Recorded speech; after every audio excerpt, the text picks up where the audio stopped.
नमस्कार दोस्तों, एक बार फिर से स्वागत है आपका यूट्यूब चैनल एजुकेशनल आईसीएस में।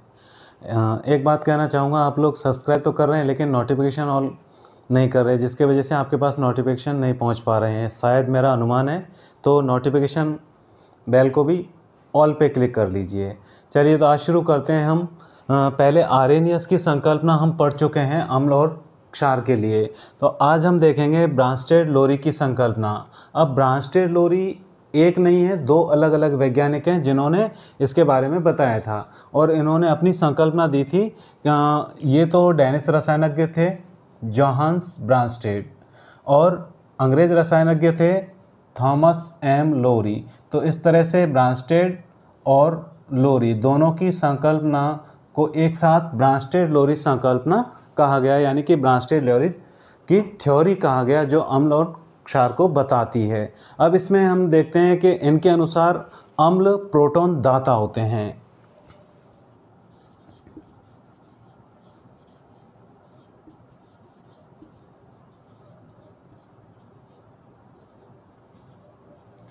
और क्षार ये होंगे प्रोटॉन ग्राही।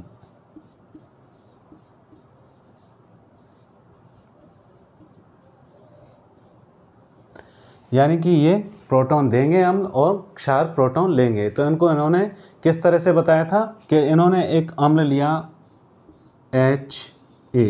H इसमें प्रोटॉन कहा गया है एसिड, और इसके साथ में क्षारक B या बेस, ये क्षारक के लिए कहा गया है। अब इसके बाद क्या होगा, इसका संयुग्मी अम्ल बनेगा, संयुग्मी क्षार बनेगा, जो A- से दर्शाएंगे, यानी कि एसिड जो संयुग्मी क्षार होगा, और साथ में इसके होगा Hb-, यानी कि संयुग्मी अम्ल होगा। ये अम्ल संयुग्मी और क्षार संयुग्मी अम्ल कहा जाएगा। उदाहरण के लिए हम देखते हैं, इसमें एक छोटा सा उदाहरण है, समझने का प्रयास करते हैं। H2O ये सामान्य सा जल है, पानी, इसके साथ में NH3, और ये NH3 कैसा होगा, एक्वस, यानी कि ये हमारे अमोनिया सामान्य।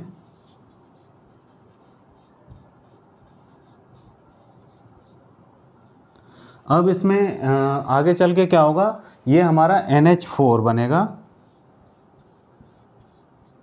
अब ये NH4 हो गया, तो ये हो गया थोड़ा सा प्रोटॉनिक या पॉजिटिव चार्ज वाला, और इसके साथ में हो गया OH-। वैसे ये H के ऊपर लिखते हैं, लेकिन ये ऋणावेश आता है ऑक्सीजन के ऊपर, और ये भी होगा एक्वस, दोनों ही, यानी कि जलीय विलयन के अंदर। अब इसमें इन्होंने बताया क्या था कि ये हमारे H2O तो प्रोटॉन देता है, क्या करता है, प्रोटॉन देता है।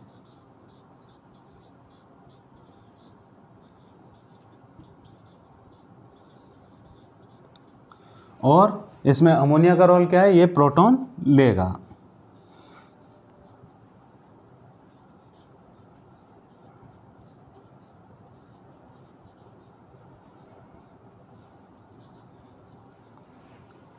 इस तरह से इन्होंने बताया इसको, और इसमें यहाँ पर क्या है, जल प्रोटॉन दे रहा है, और इसलिए वो क्या है, अम्ल है, और ये प्रोटॉन देकर संगत क्षार OH-, जिसे हम कहेंगे संयुग्मिक क्षार, यानी कि ये संयुग्मिक क्षार में बदल गया, और इसलिए ये प्रोटॉन ग्रहण करके संगत अम्ल NH4 या अमोनिया आयन, जिसे हम क्या कहेंगे, संयुग्मी अम्ल भी कहेंगे, में बदल जाएगा। इसकी वजह से इसमें हम क्या देखेंगे, जैसे इसमें हम देख रहे हैं कि NH3 NH4+ में बदल रहा है, ये बदल रहा है NH4+ में, यानी कि ये प्रोटॉन, इस पर एक तरह से पॉजिटिव चार्ज आ गया, और H2O ये किस में बदल रहा है, हमारा OH- में। ये इनकी स्थिति होगी। अब इस वजह से इसको क्या कहेंगे, हम संयुग्मी कहेंगे, यानी एक दूसरे के युग्म है, और इसी की वजह से इसको ब्रांस्टेड लोरी ने कहा था कि ये प्रोटॉन दाता और क्षार प्रोटॉन ग्राही, यानी अम्ल प्रोटॉन दाता है और क्षार प्रोटॉन ग्राही है। अब इसमें ब्रांस्टेड और लोरी ने बता तो दिया कि अम्ल प्रोटॉन दाता है और क्षार प्रोटॉन ग्राही है, लेकिन इसमें एक थोड़ी सी कमी रह गई थी कि हाँ, ये कुछ जो अप्रोटिक अम्ल हैं, यानी कि जिसको हम कह सकते हैं जिनमें हाइड्रोजन नहीं है, या फिर क्षार हैं, जैसे हम बात करें तो CO2, अब इसमें हाइड्रोजन नहीं है तो इनके व्यवहार को ये नहीं बता पाया था। इसके अलावा SO2, सल्फर डाइऑक्साइड और हमारे एक BF3 बोरॉन फ्लोरेट, अब ये इनको नहीं बता पाया था, इस वजह से इसमें ये कमी रह गई थी। इसके लिए फिर एक नई संकल्पना दी गई जिसको कहा गया अम्ल क्षार की लुईस संकल्पना। इसको थोड़ा सा आप नोट कर लीजिए। अब हम देखते हैं लुईस की संकल्पना। लुईस ने संकल्पना में क्या कहा था? हमने आर्यनियस की पढ़ी, ब्रांस्टेड लोरी की थ्योरी पढ़ी, उसके बाद हम देखते हैं Lewis concept of acids and bases. अब उसमें इन्होंने क्या है, सबसे पहले इसको दिया था 1923 ईस्वी में। 1923 ईस्वी में लुईस ने ये संकल्पना दी थी और उन्होंने अम्ल और क्षार के बारे में बताया था। तो इसमें उन्होंने क्या बताया था कि जो इलेक्ट्रॉन युग्म ग्रहण करता है, यानी अम्ल, इलेक्ट्रॉन युग्म ग्रहण करने वाला इन्होंने क्या कहा था? अम्ल है। और जो इलेक्ट्रॉन युग्म देगा, इलेक्ट्रॉन युग्म त्यागेगा, वो क्षार कहलाएगा।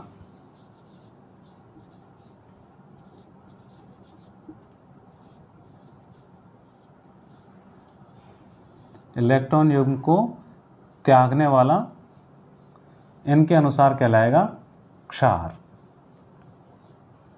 अब इसको इन्होंने किस तरह से बताया था कि एक मान लीजिए हमने लिया एक, सबसे पहले एक अम्ल लिया BF3 और इसको, ये है अम्ल है हमारा। वैसे फ्लोरीन काफ़ी ज़्यादा इलेक्ट्रॉन को खींचती है अपनी तरफ, और साथ में NH3 ये क्षार है, और इसके पास एक एक्स्ट्रा इलेक्ट्रॉन पेयर है, इलेक्ट्रॉन का युग्म है। अब इसके बाद क्या होगा, ये F3B और इसके साथ में NH3 जुड़ा रहेगा, क्योंकि नॉर्मली बोरॉन से फ्लोराइड अपने आप इलेक्ट्रॉन को खींच कर रखेगा। तो इसके अनुसार क्या हुआ कि लुईस क्षार इलेक्ट्रॉन देते हैं और लुईस अम्ल इलेक्ट्रॉन ग्रहण कर यौगिक बना लेते हैं, और ये आपस में उपसंयोजक बंध द्वारा जुड़े रहते हैं, यानी कि ये उपसंयोजक बंध से जुड़े रहेंगे। इस संकल्पना के अनुसार हम कह सकते हैं कि इलेक्ट्रॉन की कमी वाले यौगिक अम्ल का कार्य करेंगे, इन्हें लुईस अम्ल कहेंगे। और ये क्या कहलाएंगे? लुईस अम्ल। जिनका अष्टक पूर्ण होता है वे यौगिक हमेशा लुईस अम्ल कहलाते हैं। इसमें एक और उदाहरण जैसे हम देखते हैं कि BF3 के बाद में आता है AlCl3 एल्यूमिनियम क्लोरेट। फिर इसमें कुछ और हैं, तो जैसे Mg+2, और इसके बाद सोडियम का धनायन। बताया था कि साधारणतया जो धनायन होते हैं जिनका अष्टक अपूर्ण होता है वो कहलाएंगे लुईस अम्ल, जैसे कि BF3, AlCl3, Mg+2, Na+2, इन्हें कहेंगे लुईस अम्ल, क्योंकि इन पर पॉजिटिव चार्ज रहेगा। और जो इलेक्ट्रॉन का एकाकी युग्म रखते हैं, इलेक्ट्रॉन धनी हैं, उन्हें कहेंगे हम लुईस क्षार, जैसे H2O, इसके ऊपर एक इलेक्ट्रॉन का पेयर होगा और एक साइड में अलग से इसका बचा हुआ पेयर रहेगा। NH3 में हम देखते हैं इसके ऊपर भी इलेक्ट्रॉन पेयर एक अलग से है। OH-, इस पर एक ऋणावेशित है। क्लोरीन, एक ऋणायन है इस पे ऊपर ऋणावेश, इन्हें कहेंगे हम लुईस क्षार।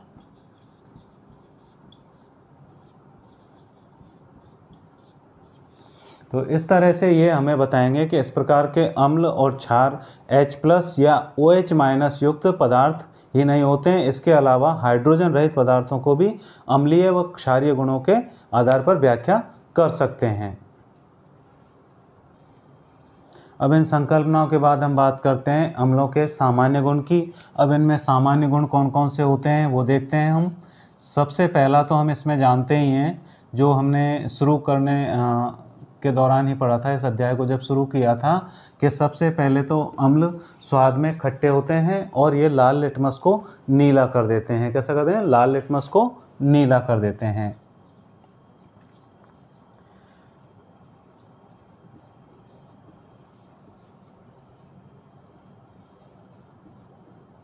सबसे पहला गुण है इनका ये हम जानते ही हैं। इसके बाद हम देखते हैं कि इनके अम्ल क्या करते हैं? धातु के साथ क्रिया करके हाइड्रोजन गैस देते हैं, जैसे H2SO4,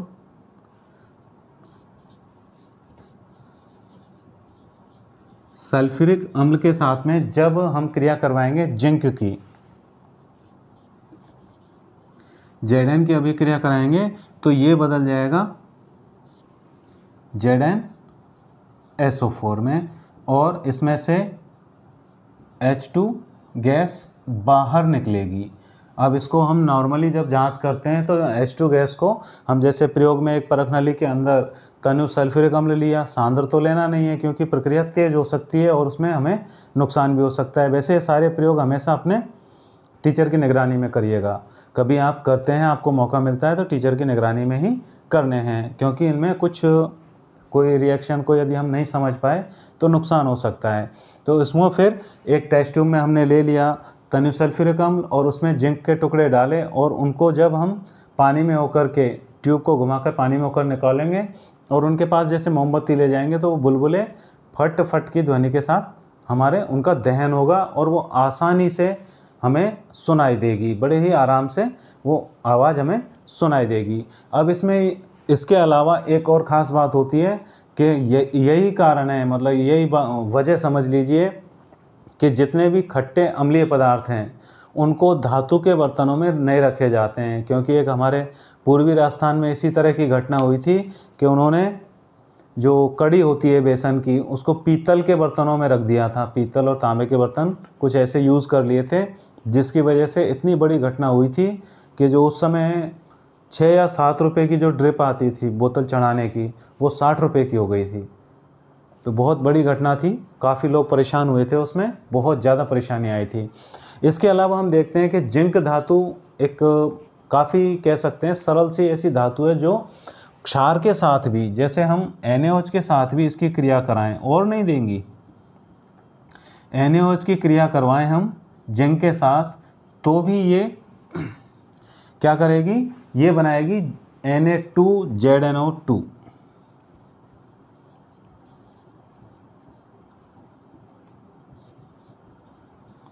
इसको बोलेंगे सोडियम जिंकेट, और ये सोडियम जिंकेट के साथ में हाइड्रोजन गैस भी बनाएगी। और अन्य, ये तो हो गया हमारा अम्ल, और ये क्षार, NaOH क्षार है हम जानते ही हैं, और ये अम्ल है। तो केवल जिंक के साथ में ही ये अभिक्रिया करके गैस देती है और धातु के साथ में हाइड्रोजन गैस नहीं देती है। इसके अलावा अब हम तीसरा गुण देखते हैं कि अम्ल धातु ऑक्साइड के साथ अभिक्रिया करके लवण और जल देते हैं, जिसमें हम देखेंगे धातु ऑक्साइड, तीसरा इनका गुण है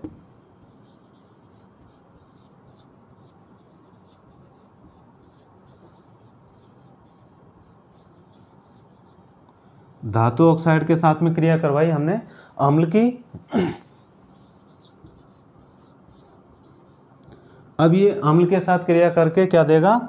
सबसे पहले बनाएगा लवण और साथ में बनाएगा जल, यानी कि ये उदासीन हो जाएगा। अब इसमें हम एक उदाहरण ले लेते हैं, जैसे कॉपर ऑक्साइड CuO, और इसकी हम अभिक्रिया कराते हैं 2HCl के साथ, तो ये क्या बनाएगा? हमारे CuCl2, और H2O यानी कि जल।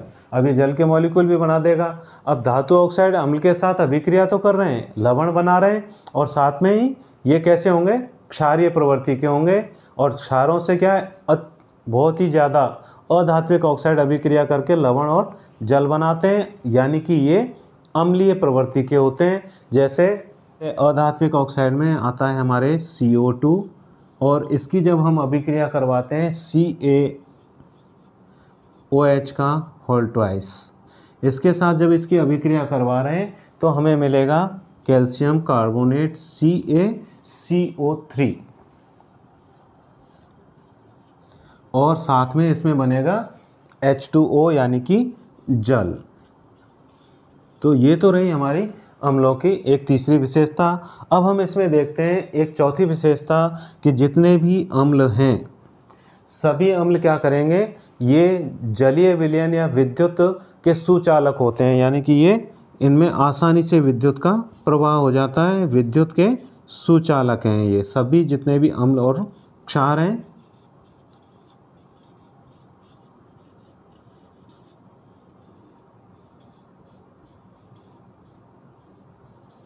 ये सभी विद्युत के सुचालक होते हैं, इस वजह से इनका उपयोग विद्युत अपघटन में भी किया जाता है। अब इसका अगला हम गुण देखते हैं, पहले आप थोड़ा सा नोट कर लीजिए।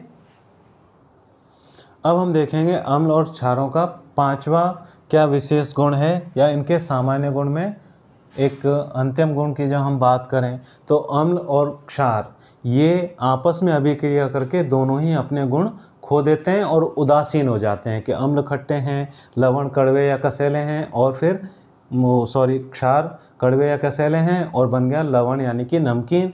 तो जैसे HCl हाइड्रोक्लोरिक अम्ल और NaOH क्षार है, इनकी अभिक्रिया से बनेगा हमारे पास NaCl या नमक या लवण, और इसके साथ में बनेगा H2O जल, और ये हो जाएगा उदासीन। यहाँ पर तो ये अम्ल है और यहाँ क्षार है। अब इसमें हम देखते हैं इनके उपयोग क्या हैं, दैनिक जीवन में हम इनके उपयोग देखें, अम्ल और क्षार के उपयोग। तो सबसे पहले उपयोग इनका हम समझते हैं क्या क्या हैं। अब इनके उपयोग की बात करते हैं तो हम देखते हैं कि H2SO4, HCl और HNO3 ये क्या है, खनिज अम्ल कहे जाते हैं। इनको कहेंगे हम लिख लेते हैं एक बार थोड़ा सा। H2SO4, इसके बाद HCl और HNO3 ये कहलाते हैं खनिज अम्ल।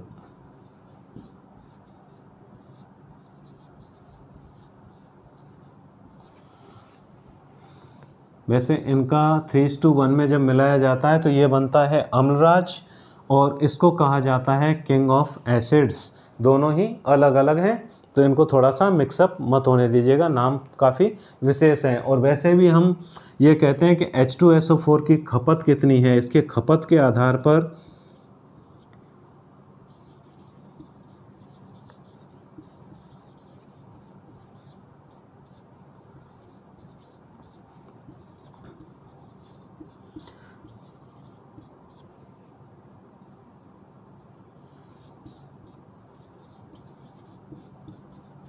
जो देश के उद्योग होते हैं, देश के उद्योगों का स्तर मापा जाता है कि किसी देश के उद्योग किस स्तर पर हैं। तो हाइड्रोक्लोरिक अम्ल है, उसको हम लेते हैं बॉयलर साफ़ करने में, जो बॉयलर होते हैं उनको साफ़ करने में। उसके अलावा सिंक है और सैनिटरी के जो आइटम हैं उनको भी साफ़ करने में।